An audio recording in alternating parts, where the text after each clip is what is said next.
Kung mapapansin nyo kasi medyo luma na yung rear shock. So, napansin ko rin sa kanya na sobrang parang steep, sobrang hindi maganda yung absorption. So, just in case na mag-aangkas tayo, pwedeng etong makapal na spring yung ipalit natin. Yung halaga ng suspension na to, iwas sakit ng katawan, iwas tagtag. Yan yung mga nakukuha natin benefit sa suspension sa likod. Kung i-upgrade na lang din naman natin, edi isagad na natin, no? So ayan guys, suitable to kung mga medyo malubak yung dinadaanan mo, no? Kung pupunta ka ng Marilaki, kailangan mo na mas stable na laro ng shock. So pwede natin i-adjust to, no? So isasagad lang natin yung plus niya. So ayan, sobrang tigas na niya, no? Madali lang siya ibaguhin yung laro compare sa stock, di ba? Napakahirap. When it comes to comfort, hindi dapat natin tinitipid yan. So kaya worth it talaga na ito ang in-upgrade natin sa Mio natin. Hi guys, good morning. This is DMTV. So ngayon, nandito nga pala tayo sa 01 Moto Parañaque. Dinala nga pala natin yung Mio natin dito bilang preparasyon para sa gagawin nating North Loop. Kung mapapansin nyo kasi medyo luma na yung rear shock.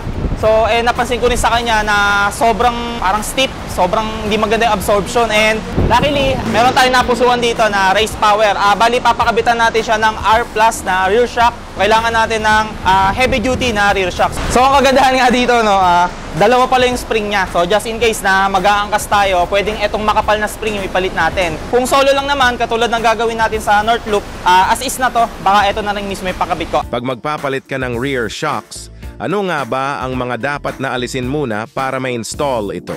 Siyempre, ito ay ang mga fuel tank, upuan at iba pang mga parts para walang maging harang sa pwesto pag kinabit na yung race power shocks. Kinailangan na nga din tanggalin ang crankcase cover nito para lang matanggal yung shocks. Alam mong siga si sir? Sigamit lang. Kitang-kita mo naman ang dumi ng motor. Pagkatapos matanggal ang nakakabit na shocks, ipalit na natin ang race power. Sobrang dali lang nito, i-install, plug and play ito, kaya walang hassle o walang mga modification na mangyayari sa motor. Okay guys, isa to sa mahalaga sa motor natin. Yung halaga ng suspension na to, iwas sakit ng katawan, iwas tagtag. Yan yung mga nakukuha natin benefit sa suspension sa likod. Pero sa hindi inaasahang pangyayari, hindi na kontento si sir sa shocks.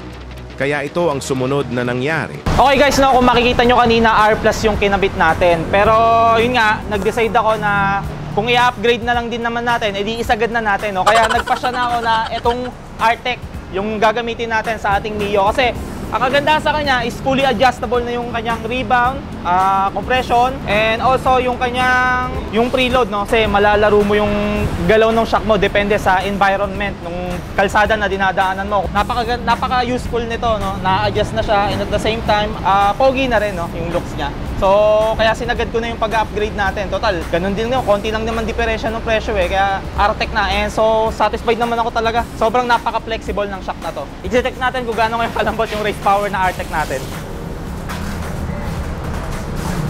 So, ayan guys, suitable to kung mga medyo malubak yung dinadaanan mo, no?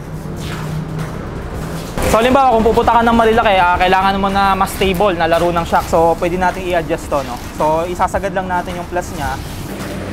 Or pwede kung may angkas ka, pwedeng patigasin mo rin. So ayan, nakasagad na siya. So ayan, sobrang tigas na niya, no? Pero nakadepende sa'yo kung gusto mong palambutin pa ng konti. Pwede mo naman i-negative pa ng mga siguro 2 pihit lang. Yan. Pero ayan, para sa akin okay na to kung may angkas ka. So yun, no? Ang kagandahan kasi dito, yung comfort So malalaro natin yung laro ng shock. And at the same time, madali na siya ibaguhin yung laro compare sa stock, di ba? Napakahirap.